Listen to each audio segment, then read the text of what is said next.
मेरा नाम खुशी है, लेकिन मेरी जिंदगी में कहीं भी खुशी नहीं थी।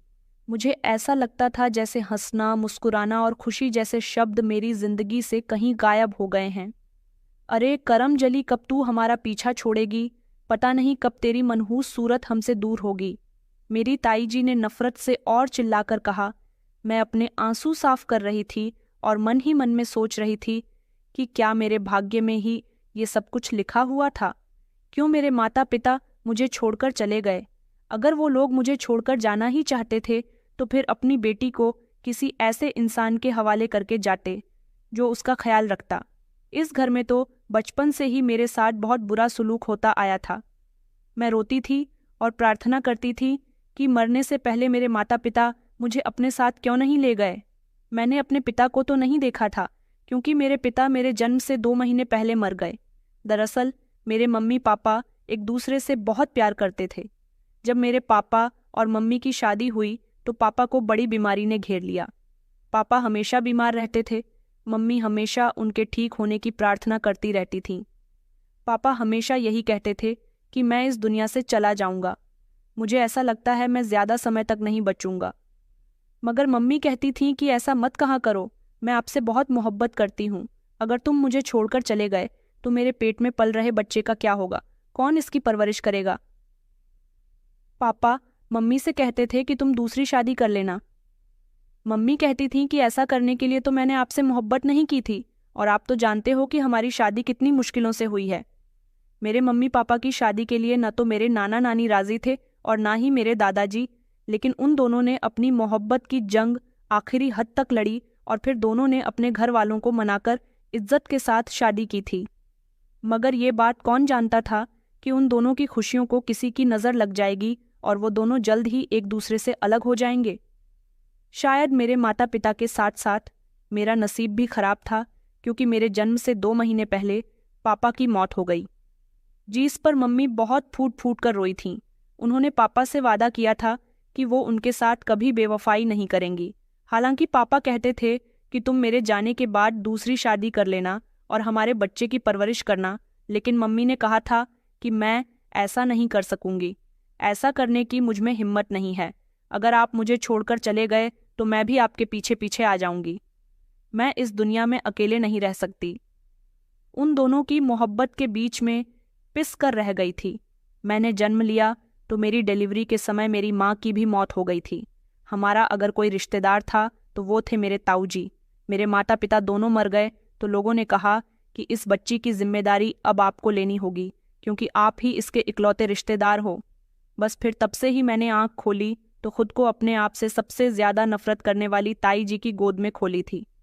ताई जी ने कभी मुझे प्यार नहीं दिया और मैं हमेशा उनसे प्यार की उम्मीद करती रही थी।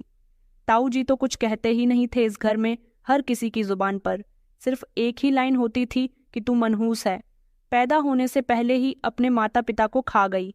ताई जी कहती थीं कि जिस दिन से इसने जन्म लिया है इसके माता पिता तो मर गए और इसकी जिम्मेदारी हम पर आ गई, और ये हमारे घर में आई तो इसने हमारे घर की खुशियों को भी खा लिया। दरअसल मेरे ताऊ जी एक इलेक्ट्रीशियन थे और उनकी अपनी शॉप थी। वो अच्छे खासे पैसे कमाया करते थे, लेकिन जिस दिन मेरा जन्म हुआ था उसी दिन ताऊ जी की दुकान में शॉर्ट सर्किट हुआ और उनकी पूरी दुकान जलकर राख हो गई थी। दुकान का सामान जलने से उनका काफी नुकसान हुआ था और फिर कभी उनको अपने काम में इतना प्रॉफिट नहीं हो सका जितना तब होता था। वक्त गुजरता गया। धीरे धीरे मैं बड़ी होने लगी। मेरे ताऊ जी की एक बेटी और एक बेटा था। बेटा मुझसे उम्र में बड़ा था, जबकि बेटी सिर्फ मुझसे 1 साल बड़ी थी। मैं हमेशा ताऊ और ताई जी को अपने बच्चों के साथ प्यार करते हुए देखती थी तो खुद अपने माता पिता की गोद के लिए तरसती थी। मेरे ताऊ जी ने मुझे बचपन में ही ये बात बता दी थी कि तुम्हारे माता पिता मर गए हैं, तुम हमसे अपने माता पिता के जैसे प्यार की उम्मीद मत करना। मैं इस घर में अपने आप को एक बोझ की तरह समझती थी। मुझसे घर के सारे काम करवाए जाते थे। बचपन से लेकर अब तक मैं लोगों की कड़वी बातें सुनती आ रही थी। हमेशा अपनी ख्वाहिशों को अपने दिल में दबाकर रखती हुई आ रही थी, इसलिए अब मैंने सब्र करना सीख लिया था। ऐसा नहीं था कि इस घर में मुझे खाना नहीं मिलता था, पहनने के लिए कपड़े नहीं मिलते थे, स्कूल नहीं भेजा जाता था। मुझे खाना तब मिलता था जब सब लोग खाना खा लिया करते थे, या तो मुझे ताई जी बासी खाना निकाल कर देती थी या फिर बासी खाना नहीं होता तो तब खाना खाने को कहती थी, जब सारे लोग खाना खा लिया करते थे और जो खाना बचता वही खाना खाने की मुझे इजाज़त थी।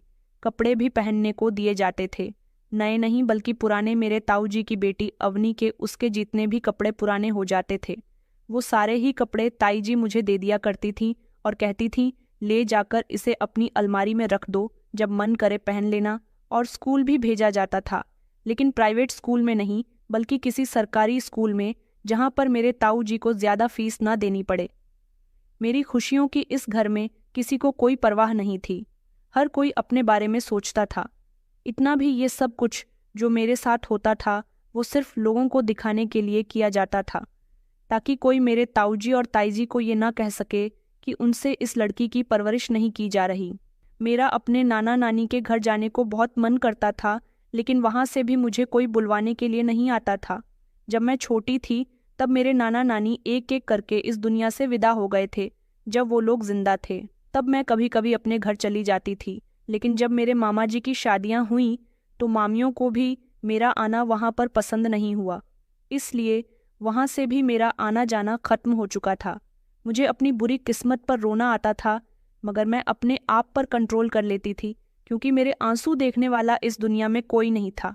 मैंने जब से होश संभालना था, मैं हर रिश्ते के लिए तरसती आ रही थी। मुझे कोई प्यार करने वाला नहीं था।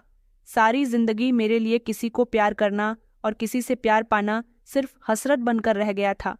ताऊ जी अपने बच्चों के लिए अच्छे अच्छे कपड़े लेकर आते थे, खाने पीने का सामान लेकर आते थे, लेकिन वो सब कुछ सिर्फ उन दोनों के लिए ही होता था।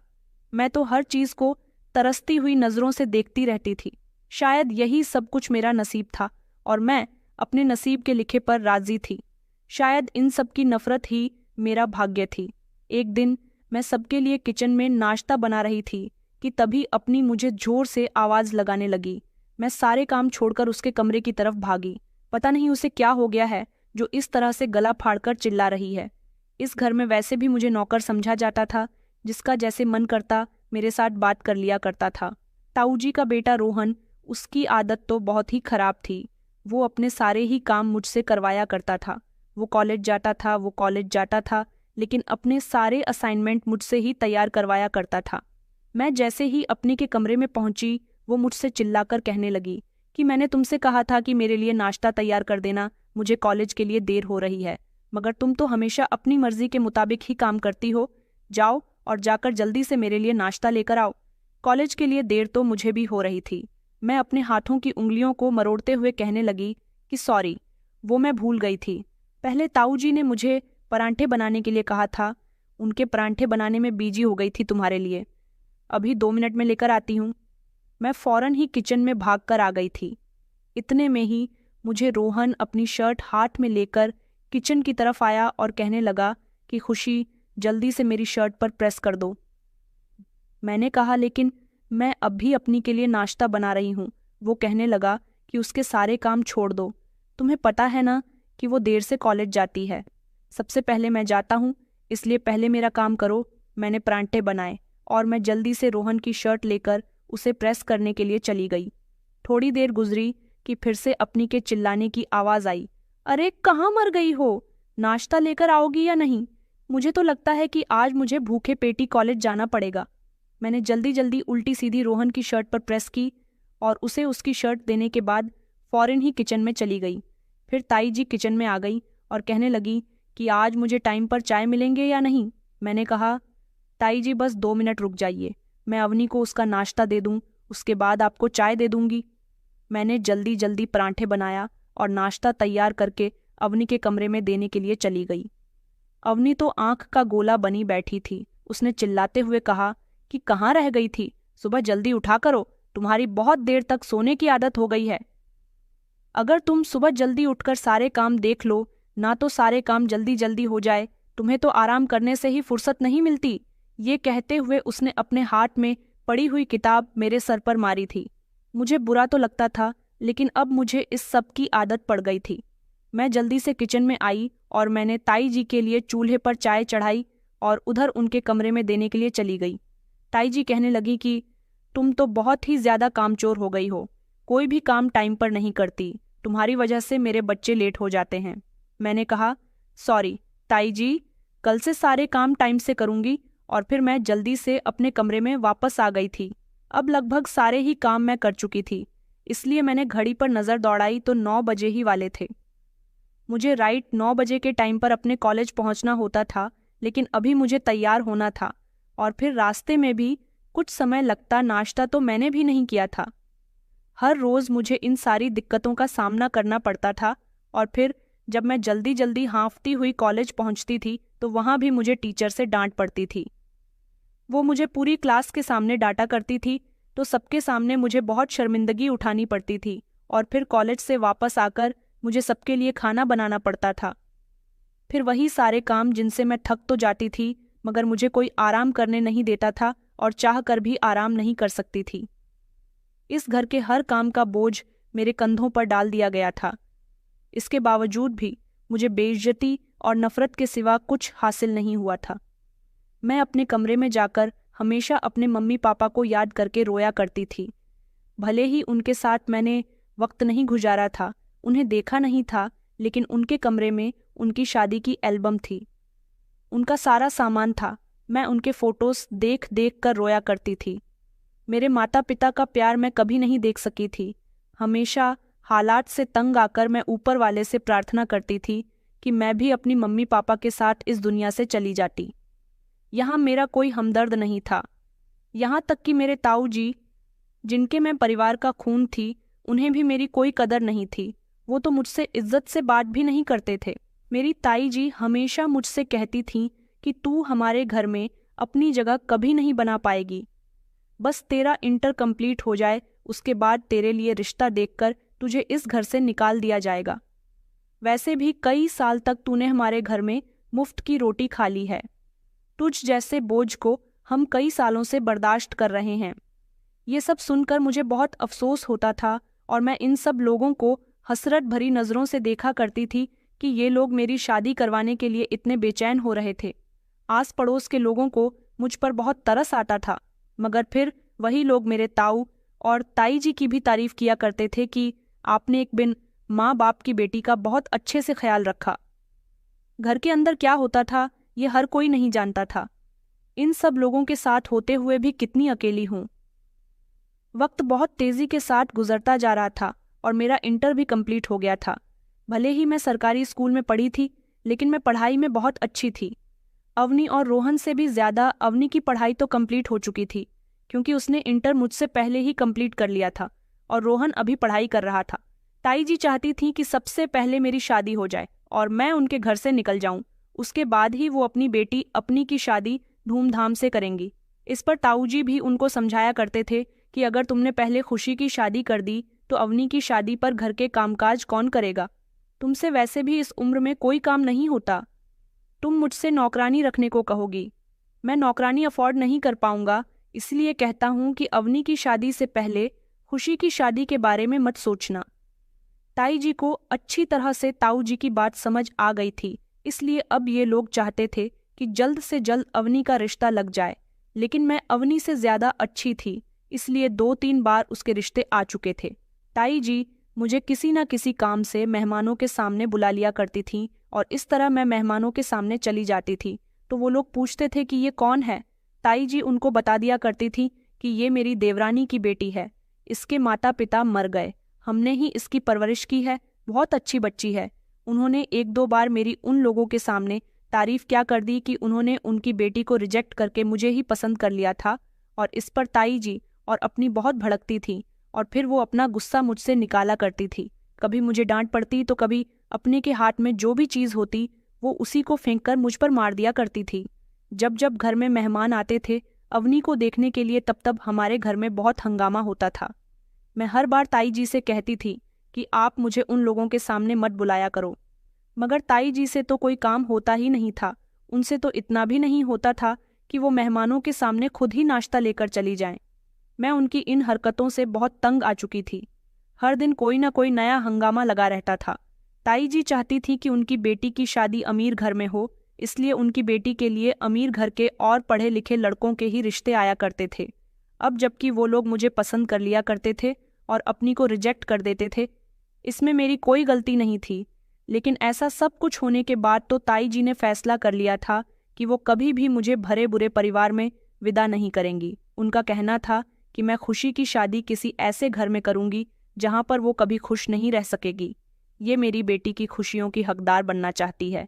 मुझे तो शुरू से ही यही लगता है कि ये हमारे घर में अपना कब्जा जमाना चाहती है, मेरी बेटी की जगह लेना चाहती है, मगर मैं ऐसा कभी नहीं होने दूंगी। काफी सारा वक्त इसी तरह से गुजर गया था और फिर फाइनली एक दिन अवनी का रिश्ता तय हो गया था। लड़का अच्छा था, अमीर घर का था। इस बार अपनी बहुत सावधान थी। उसने अपनी माँ से कह दिया था कि लड़की वालों के सामने खुशी का साया भी नहीं आना चाहिए। मैं तो वैसे भी उन लोगों के सामने जाने का कोई शौक नहीं रखती थी, लेकिन इस बार ताई जी ने अपने दिल की तसल्ली के लिए मुझे कमरे में बंद कर दिया था। अपनी बेटी की खुशी के लिए थोड़ा बहुत काम भी कर लिया था। अपनी का रिश्ता पूरे 6 महीने लगा रहा था। इस बीच अपनी के ससुराल वालों को ये बात पता ही नहीं थी कि इस घर में कोई खुशी नाम की लड़की भी रहती है। अवनी की इंगेजमेंट हुई थी, तब भी मुझे इंगेजमेंट में शामिल नहीं किया गया था। उसकी सगाई हॉल से ही की गई थी और सब लोग मुझे घर में अकेला छोड़कर चले गए थे। कुछ मेहमानों ने नोटिस किया था कि इंगेजमेंट में मैं शामिल नहीं हूँ। जब उनसे ये सवाल किया गया कि खुशी कहाँ है, तो ताऊजी और ताईजी ने बताया था कि उसकी तबीयत ठीक नहीं है, वो घर पर आराम कर रही है। उसने यहाँ आने से इनकार कर दिया। ये सब कुछ मेरे दिल को बहुत तकलीफ पहुंचाता था, लेकिन मैं खुद पर कंट्रोल किया करती थी। और फिर फाइनली अवनी की शादी का दिन भी आ गया था।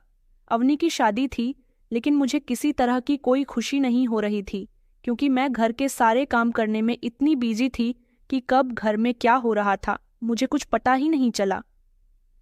अवनी विदा होकर अपनी ससुराल जा चुकी थी। सबसे ज्यादा अफसोस मुझे इस बात पर था कि मेरी मम्मी की जब शादी हुई थी तब उनके पास बहुत सारा जेवर था। मेरी मम्मी का वो सारा जेवर ताई जी ने उसे मेरी मम्मी के मरने के बाद ही अपने कब्जे में कर लिया था और वही सारा जेवर उन्होंने अवनी को उसकी शादी पर दे दिया था। मेरी माँ का जेवर भी मुझसे छीन लिया गया था। मैं अपनी की शादी वाले दिन बहुत रोई थी, क्योंकि इस घर में मेरी अपनी कोई भी चीज़ नहीं थी।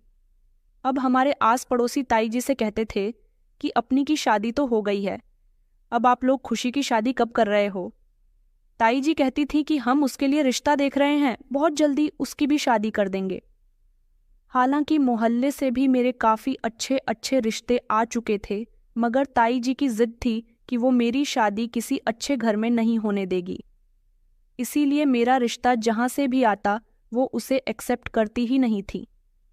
मैं हमेशा यही सोचती थी कि कभी मुझे इस घर में तो प्यार नहीं मिला, लेकिन ससुराल में तो प्यार ज़रूर मिलेगा। मेरी ताई जी चाहती थी कि जैसी जिंदगी मेरे यहाँ गुजर रही है, ससुराल में मेरी जिंदगी उससे भी ज़्यादा बदतर होनी चाहिए। पता नहीं मेरी किस्मत कहाँ जुड़ी हुई थी। मैं हर दिन यही प्रार्थना करती रहती थी कि ऊपर वाला मेरी जिंदगी में आसानियाँ लिख दे।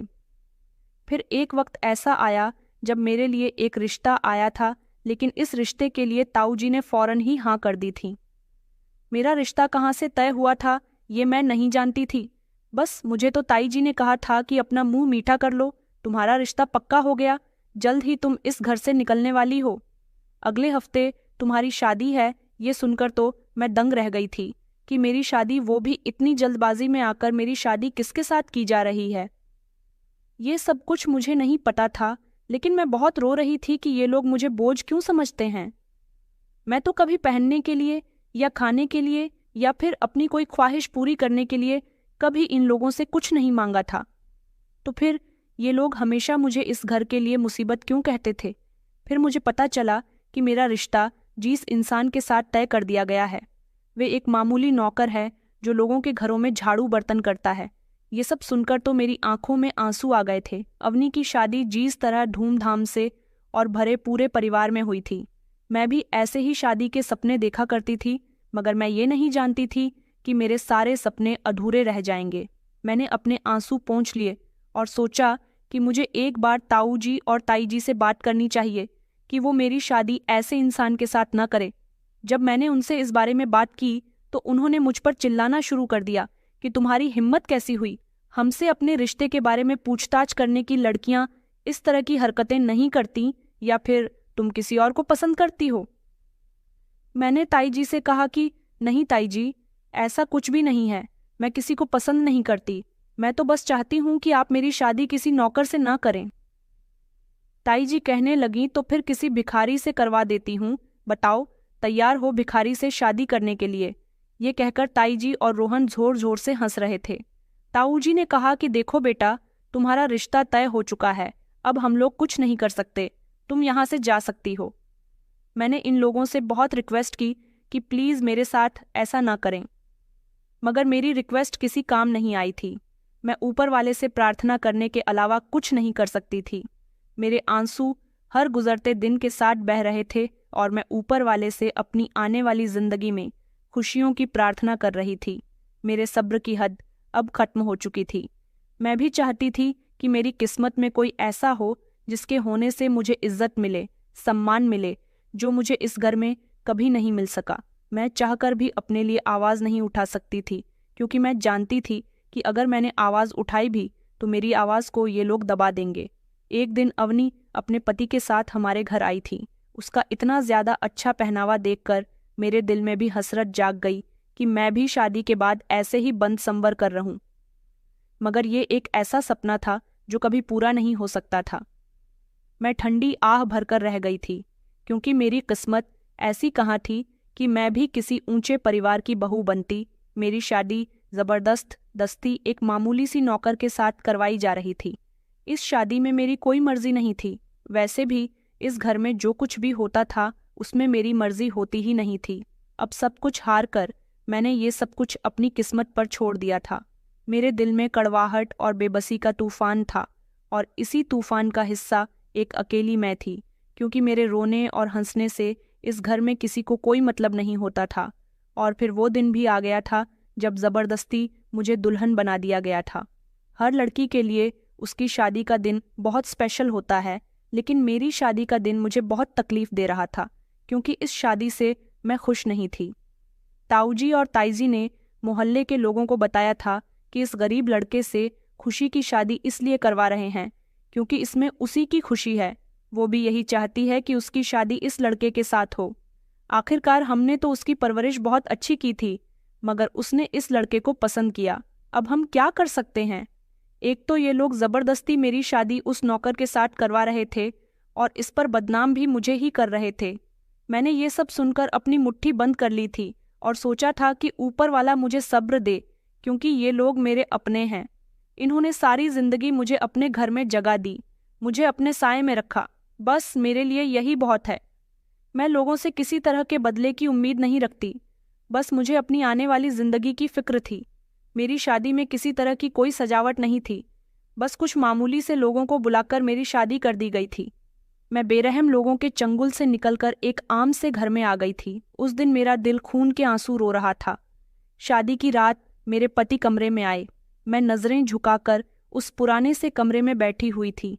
ये बहुत छोटा सा घर था, लगभग 30 गज का मकान होगा। मेरे दिल में खुशी या फिर कोई ख्वाहिश कुछ नहीं था, जबकि मेरे पति की आंखों में मेरे लिए चमक थी। मैंने देखा कि जिस मामूली से नौकर से मेरी शादी हुई है, वो शक्ल सूरत का अच्छा था। वो मोहब्बत से मेरे करीब आकर बैठ गया और नरमी से पेश आने लगा। मुझे जिंदगी में पहली बार ऐसा महसूस हो रहा था जैसे किसी ने मुझे इज्जत दी है। इससे पहले तो हमेशा मैं दूसरों की आंखों में अपने लिए सिर्फ नफरत ही देखती थी। उन्होंने मेरा हाथ पकड़ते हुए कहा कि मेरी प्रिंसेस, मैं कोई प्रिंस नहीं हूँ, लेकिन तुम मेरी प्रिंसेस हो, तुम बहुत सुंदर हो। उनके कहे हुए ये शब्द मेरे दिल पर गहरा असर छोड़ गए थे। फिर मैंने उनके इस पुराने टूटे फूटे घर को देखा और सोचा कि मैं सबकी तमन्ना नहीं करती थी। फिर ये भी सोचा कि अब जो भी है, जैसा भी है, यही इंसान मेरा पति है और इसके घर को मुझे अपना घर मानना होगा। वो मेरी बहुत तारीफ कर रहे थे और उनके मीठे शब्द मेरे दिल में उतरते चले गए। पहली बार किसी ने मेरी इतनी तारीफ की थी। उनकी तारीफ से मुझे ऐसा लग रहा था जैसे मैं दुनिया की सबसे खुशकिस्मत लड़की हूँ, लेकिन ना जाने क्यों मुझे उनकी इस तरह से बात करने पर उस समय मेरी आंखों में आंसू आ गए। तो उन्होंने मुझे हंसाने की कोशिश की और मेरे रोने की वजह पूंजी तो वो कहने लगे कि अब तुम मेरे घर में आ गई हो, अब मैं तुम्हें कभी भी रोने नहीं दूंगा। उनका नाम प्रभास था। प्रभास ने कहा कि मैं तुम्हारे सारे दुख अपने नाम कर लूंगा, लेकिन तुम्हें कभी भी कोई तकलीफ नहीं होने दूंगा। प्रभास के लिए रिश्ता? उसकी पड़ोस वाली आंटी हमारे घर मेरे लिए लेकर आई थी, क्योंकि प्रभास का इस दुनिया में कोई नहीं था, बिल्कुल मेरी तरह। मैंने तो भले ही ताऊ जी के घर में अपनी जिंदगी गुजारी थी, लेकिन उन्होंने तो बचपन से लेकर अब तक अकेले ही खुद को संभालना था। यही वजह थी कि वो लोगों के घरों में जाकर काम किया करते थे और साथ साथ अपने घर का भी काम किया करते थे। ये भले ही टूटा फूटा घर था, लेकिन मेरे पति ने मेरे स्वागत के लिए इस घर को बहुत अच्छे से सजाया था। उन्होंने मुझसे वादा किया था कि मैं तुम्हारी जिंदगी को खुशियों से भर दूंगा। उनकी बातों से मुझे पहली बार हौसला मिला था। मैं जिस मोहब्बत के लिए आज तक इतना तरसती रही थी, मुझे वो मोहब्बत मेरे पति से मिली थी और इस तरह मेरी नई जिंदगी की शुरुआत हो चुकी थी, जिसमें मैं अपने पति के साथ बहुत खुश थी और सोचती थी कि मुझे दौलत का ऐशो आराम नहीं मिला तो क्या हुआ, मेरा पति तो मुझे बहुत इज्जत देता है, बहुत प्यार करता है, और एक औरत के लिए प्यार देने वाला और इज्जत देने वाला पति ही सबसे ज्यादा अमीर इंसान होता है। धीरे धीरे मैं अपने पति के साथ एडजस्ट हो गई थी। शादी के अगले हफ्ते वो मुझे मेरे ताऊजी के घर लेकर गए थे। वहां पर उस दिन अवनी भी अपने पति के साथ आई हुई थी। अवनी ने मेरे सामने मेरे और मेरे पति का हुलिया देखकर हम दोनों की मजाक उड़ानी शुरू कर दी। वो बड़ी सी गाड़ी में और महंगे कपड़े पहनकर अपने पति के साथ आई थी। उसका पति भी महंगे कपड़े पहने हुए था, जबकि मेरा पति मामूली से कपड़े पहन रहा था और मैं पुराना सा सस्ता सा सूट। अवनी ने कहा कि अरे, अब तो तुम्हारी किस्मत में 4 चांद लग गए, जैसे तुम खुद हो, ऐसा ही तुम्हें हमसफर मिल गया।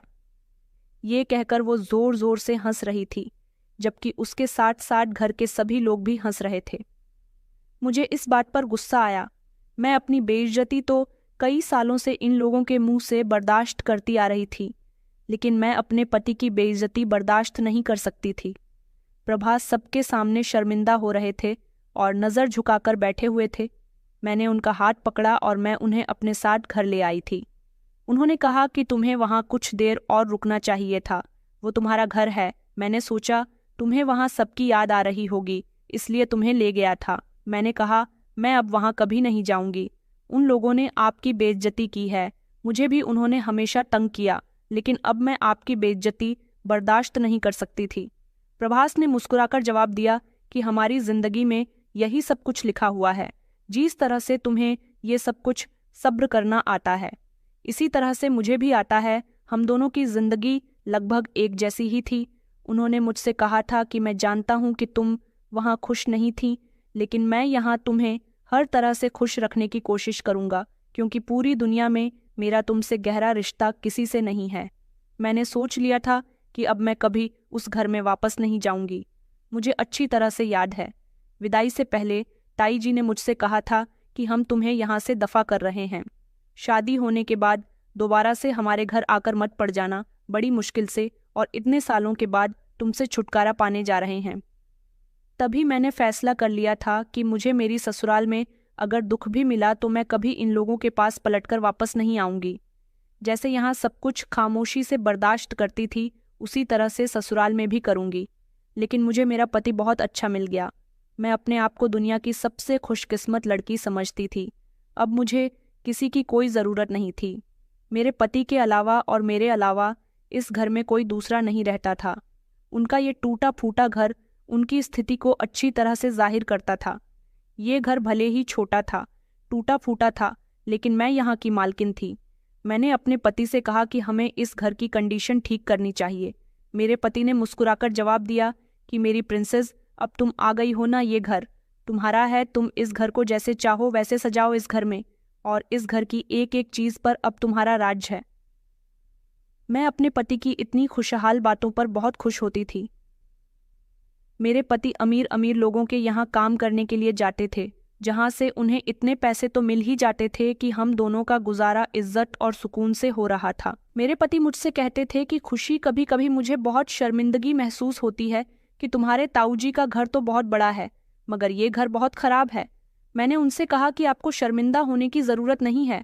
भले ही ये घर ताऊजी के घर जितना बड़ा नहीं है, लेकिन यहाँ मुझे किसी की जली कटी बातें सुननी नहीं पड़ती और ना ही मुझे यहाँ बेइज्जती का सामना करना पड़ता है।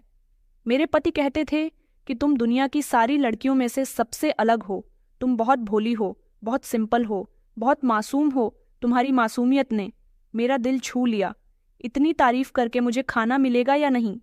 ये कहते हुए मेरे पति जोर से हंसने लगे और फिर मैं भी हंसने लगी थी। वो बहुत ही ज्यादा मजाक करते थे। मैं यहाँ बहुत खुश थी। उन्हें मेरा हर काम बहुत पसंद आता था। वो हर काम में मेरी प्रशंसा किया करते थे। एक दिन उन्होंने मुझसे पूछा कि तुमने कहाँ तक पढ़ा है, तो मैंने उनको बताया कि मैंने इंटर किया है, लेकिन मैं आगे और पढ़ना चाहती थी। मुझे किसी ने आगे पढ़ने ही नहीं दिया। तो फिर मेरे पति ने कहा कि मेरी फ्रेंड से और आगे पढ़ना चाहती थी, तो क्या हुआ? उसके ताऊजी ने उसे नहीं पढ़ाया, तो उसका प्रिंस तो है ना उसके सपने पूरे करने के लिए।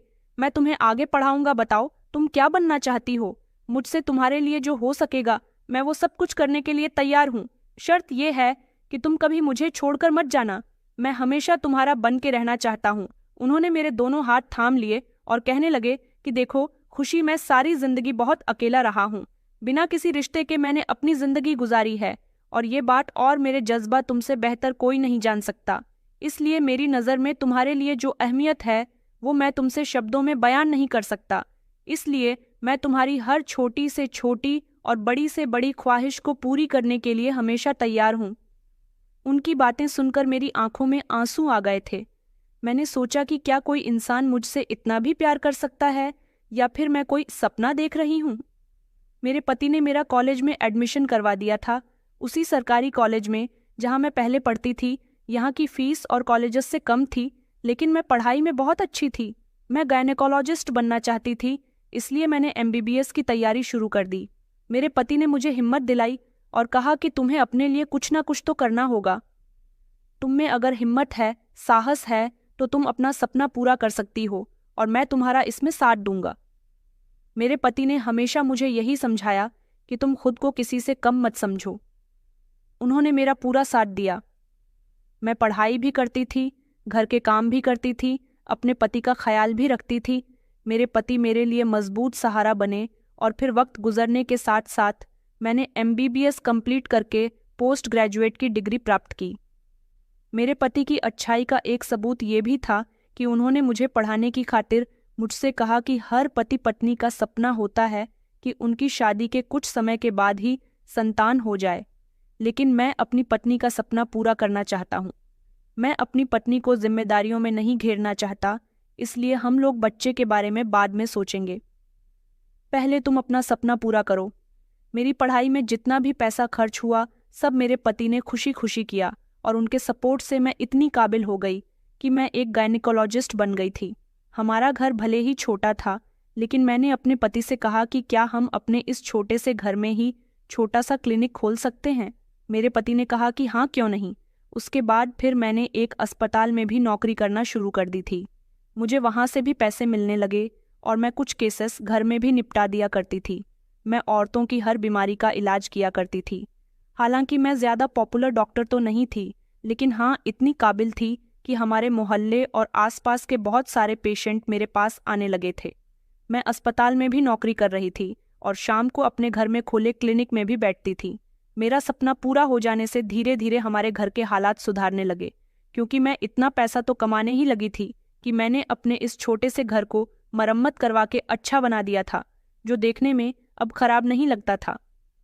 मेरे पति बहुत खुश थे कि उनकी पत्नी का सपना पूरा हो गया, और साथ ही साथ उनकी पत्नी किसी काबिल हो गई।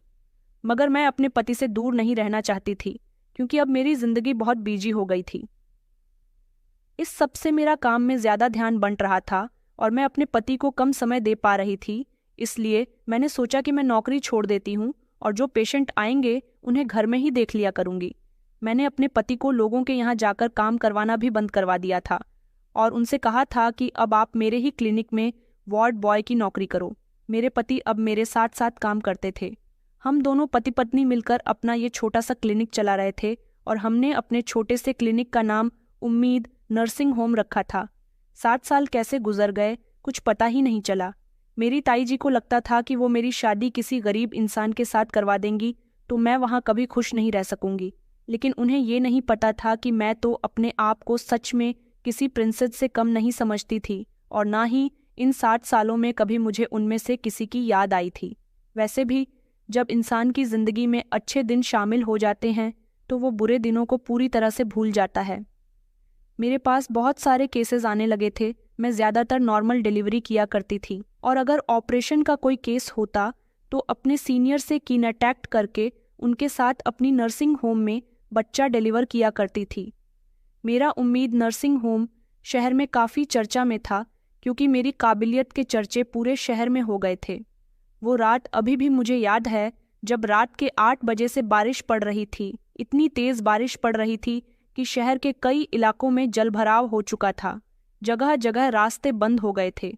बारिश थी कि रुकने का नाम ही नहीं ले रही थी। शहर के कई इलाकों में जाम लग चुका था। लोग परेशान हो रहे थे। बारिश भी पता नहीं उस रात क्या कह रही थी। हम दोनों भी जाग रहे थे और यही सोच रहे थे कि पता नहीं आज रात बारिश को क्या हुआ। देखते ही देखते रात के 3 बज गए थे। बारिश थमी तो अचानक हमारे दरवाजे पर दस्तक होने लगी। मैं घबरा गई थी कि इतनी बारिश में और रात के इस समय कौन आया है। मेरे पति ने कहा कि ज़रूर तुम्हारी कोई पेशेंट होगी, क्योंकि आसपास के इमरजेंसी के केसेस लोग मुझसे ही करवाया करते थे। मैं दरवाज़ा खोलने के लिए जाने लगी तो प्रभास ने मुझे रोक दिया और कहने लगे कि रुको, मैं दरवाज़ा खोलता हूँ। प्रभास दरवाज़ा खोलने के लिए गए और वापस आए तो उनके चेहरे पर एक अजीब सी हैरानी थी। उन्होंने कहा कि तुम्हारे ही पेशेंट हैं, लेकिन कौन है कि तुम बाहर आकर देख लो।